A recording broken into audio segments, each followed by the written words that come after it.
Hi everyone, this is Saloni. Welcome back to the channel.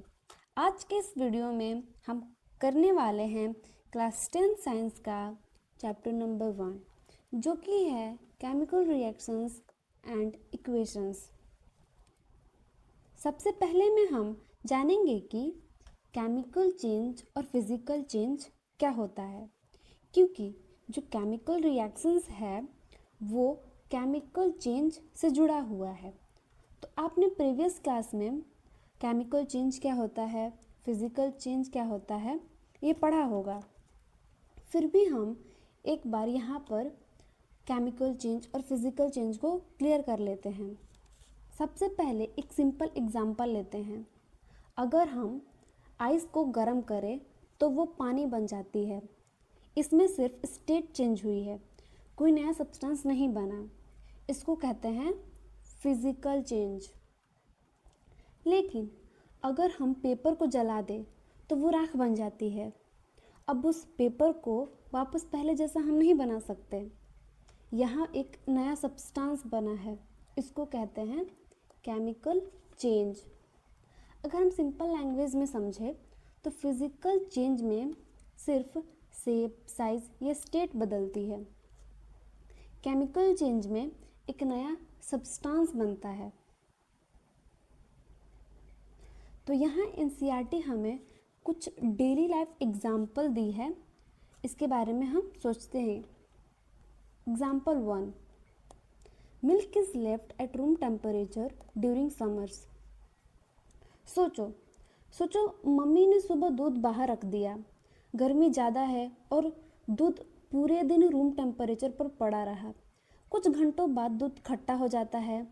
अब एक question यहाँ पे आता है, क्या हम उस खट्टे दूध को वापस फ्रेश दूध बना सकते हैं? इसका जवाब होगा नहीं। मतलब दूध के अंदर कुछ परमानेंट चेंज हुआ है और एक नया सब्सटेंस बन गया। अब आते हैं एग्जाम्पल 2 पे। An iron tawa pan nail is left expose to humid atmosphere. अब यहाँ पे ह्यूमिड एटमोसफियर का मतलब क्या होता है? ह्यूमिड एटमोसफियर का मतलब होता है हवा में मॉइस्चर या नमी होना। आपने पुरानी साइकिल या आयरन गेट पे ब्राउन रेड कलर की लेयर देखी होगी। उसको जो रेड कलर की लेयर होती है उसको रस्ट कहते हैं, रस्ट या जंग कहते हैं। जब आयरन हवा और मॉइस्चर के कांटेक्ट में आता है तो रस्ट बनने लगता है। अब आयरन तो पहले जैसा नहीं रहा, उसकी आइडेंटिटी चेंज हो गई। अब आते हैं एग्जाम्पल 3 पे। Grapes get fermented. अब सोचो ग्रेप्स को बहुत दिन तक रखा जाए, उनके अंदर प्रेजेंट शुगर धीरे धीरे चेंज होने लगती है। इस प्रोसेस को फर्मेंटेशन कहते हैं। फर्मेंटेशन के दौरान नए सब्सटेंस बनते हैं, यानी यहाँ भी ओरिजिनल सब्सटेंस चेंज हो गया। Example 4, food is cooked. जब हम किचन में फूड कुक करते हैं तो जो कच्चा फूड होता है वो पक्का फूड में बन जाता है। जैसे जैसे आटे से रोटी बनाते हैं। अब एक सिंपल क्वेश्चन, क्या पकी हुई रोटी को आटा बना सकते हैं? बिल्कुल नहीं। मतलब कुकिंग के दौरान भी परमानेंट चेंज हुआ है। अब आते हैं एग्जाम्पल 5 पे। Food gets digested in our body. हम जो फूड खाते हैं वो बॉडी के अंदर डाइजेस्ट होता है। हमारे डाइजेस्टिव सिस्टम फूड को छोटे छोटे सब्सटेंस में ब्रेक करता है। इसी प्रोसेस से हमें न्यूट्रिएंट्स और एनर्जी मिलती है। यानी बॉडी के अंदर भी केमिकल चेंजेस होते रहते हैं। अब आते हैं लास्ट 6 पे। Example number 6, we respire. हम सब सांस लेते हैं, लेकिन रिस्पायरेशन सिर्फ ब्रीदिंग नहीं है। बॉडी के अंदर ऑक्सीजन फूड के साथ रिएक्ट करती है और एनर्जी रिलीज होती है। इसी एनर्जी की वजह से हम पढ़ पाते हैं, चल पाते हैं, लिख पाते हैं और काम कर पाते हैं। अब एनसीईआरटी कहती है कि in all the above situations the nature and the identity of the initial substance have somewhat changed. तो ये लाइन बहुत इंपॉर्टेंट है। नेचर का मतलब है प्रॉपर्टी और आइडेंटिटी का मतलब है पहचान। सिंपल वर्ड में समझे तो दूध की पहचान बदल गई, आयरन की पहचान बदल गई, फूड की पहचान बदल गई, मतलब ओरिजिनल सब्सटेंस अब पहले जैसा नहीं रहा। अब आगे कहती है NCERT, we have already learn about physical and chemical changes of matter in our previous classes में भी पढ़े होंगे आप। और यहाँ पे हमने शुरू में ही समझा कि केमिकल चेंज और फिजिकल चेंज क्या होता है। केमिकल चेंज में एक नया सब्सटेंस बनता है, जबकि फिजिकल चेंज में कोई नया सब्सटेंस नहीं बनता है। और हमने यहाँ पर जितने भी एग्जाम्पल देखे इन सब में एक नया सब्सटेंस बना है, मतलब यहाँ पे सभी एग्जाम्पल्स में केमिकल रिएक्शंस जरूर हुई होगी। अब आगे एनसीईआरटी कहती है, whenever a chemical change occurs we can say that a chemical reaction has taken place। यानी जब भी केमिकल चेंज होगा तब केमिकल रिएक्शन जरूर होगी।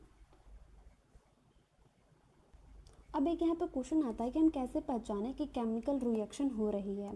तो एनसीईआरटी में कुछ एक्टिविटी दी हुई है, चलिए हम इन एक्टिविटीज़ के हेल्प से समझते हैं। तो अब हम आते हैं एक्टिविटी 1.1 पर।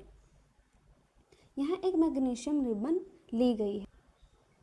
सबसे पहले इसे सैंड पेपर से क्लीन किया जाता है। अब आप सोच रहे होंगे कि क्लीन क्यों करते हैं, क्योंकि जो मैग्नीशियम रिबन की सरफेस पे मैग्नीशियम ऑक्साइड की एक पतली लेयर बन जाती है जो रिएक्शन को स्लो कर सकती है, इसीलिए उसे यूज़ करने से पहले इसको क्लीन कर देते हैं हम। उसके बाद जो रिबन होता है उसको टोंग की हेल्प से जो बर्नर की फ्लेम है उसमें हम इसको जलाते हैं। तो हम इसे यहाँ पे ऑब्जर्व करेंगे कि जो मैग्नीशियम रिबन है डेजलिंग वाइट फ्लेम के साथ जलती है। अब इसका मतलब क्या होता है, यानी एक ब्राइट वाइट लाइट के साथ जलती है। बर्न होने के बाद एक वाइट कलर का पाउडर बचता है जिसको मैग्नीशियम ऑक्साइड बोलते हैं। अब जो ये पूरा रिएक्शन होता है ये मैग्नीशियम और एयर में प्रेजेंट ऑक्सीजन के बीच होता है। अब हम आते हैं एक्टिविटी 1.2 पर। इस एक्टिविटी में एक टेस्ट ट्यूब में लीड नाइट्रेट सॉल्यूशन को लिया गया है और उसमें पोटेशियम आयोडाइड सॉल्यूशन को ऐड किया गया है। जब हम पोटेशियम आयोडाइड को ऐड करते हैं तो वो दोनों सॉल्यूशन मिक्स होके एक ब्राइट येलो कलर का प्रेसिपिटेट बनाते हैं। अब आप सोच रहे होंगे कि प्रेसिपिटेट क्या होता है। तो प्रेसिपिटेट एक इनसॉल्युबल सॉलिड होता है जो कि वाटर में डिसॉल्व नहीं होता है। यहाँ पे हम क्या ऑब्जर्व करते हैं, यहाँ पे हम ऑब्जर्व करते हैं कि कैसे कलर चेंज हो गया। तो इस एक्टिविटी से हमें पता चलता है कि केमिकल रिएक्शन के दौरान कलर चेंज भी हो सकता है। अब हम आते हैं एक्टिविटी 1.3 पर।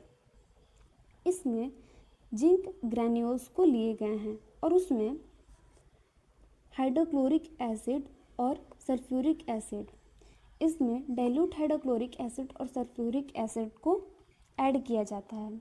कुछ ही देर बाद जिंक के आसपास बबल दिखने लगते हैं। चलिए यहाँ पे कुछ फिगर्स के साथ समझते हैं। इसमें हमने जिंक ग्रैन्यूल्स को लिए हैं और इसमें डाइल्यूट सल्फ्यूरिक एसिड को ऐड किए। अब हम देखेंगे कि छोटे छोटे बबल्स दिखेंगे और जो ये बबल्स है वो हाइड्रोजन गैस के होते हैं होती है। अगर हम टेस्ट ट्यूब को टच करें तो वो थोड़ी गर्म फील होती है, मतलब रिएक्शन के दौरान गैस भी रिलीज हुई और टेम्परेचर भी इंक्रीज हुआ।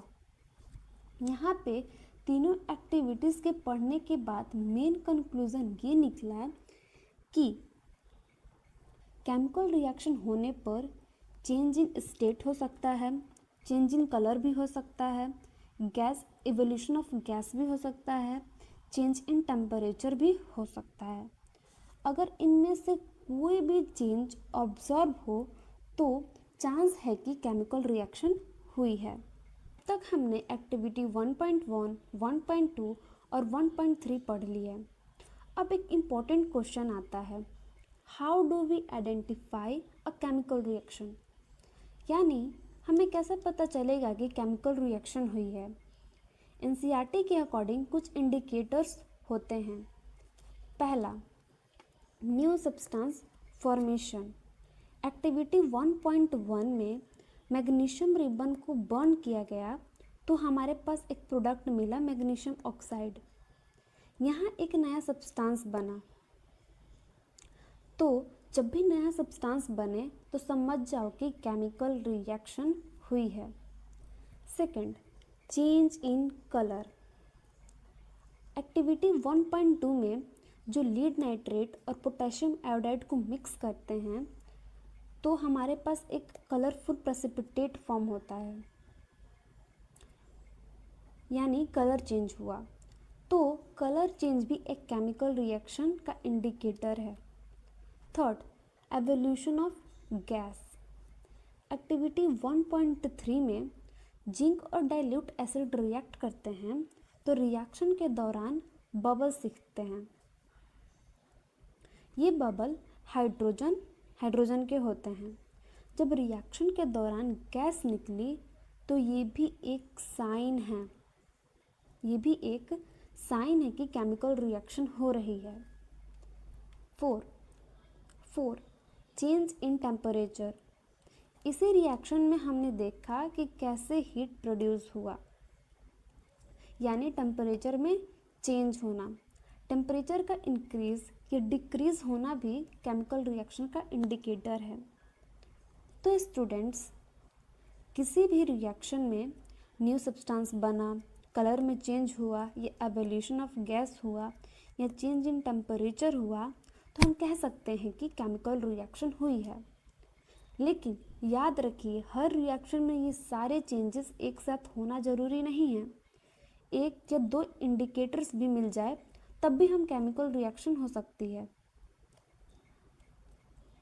तो स्टूडेंट्स, आज हमने chemical reactions and equations chapter का इंट्रोडक्शन और एक्टिविटीज़ 1.1, 1.2 और 1.3 को डिटेल में समझा। नेक्स्ट वीडियो में हम केमिकल इक्वेशंस और बैलेंस्ड केमिकल इक्वेशंस के बारे में पढ़ेंगे। अगर वीडियो हेल्पफुल लगी हो तो लाइक, शेयर और साइंस सीखो चैनल को सब्सक्राइब जरूर करिए। मिलते हैं नेक्स्ट वीडियो में। Thanks for watching.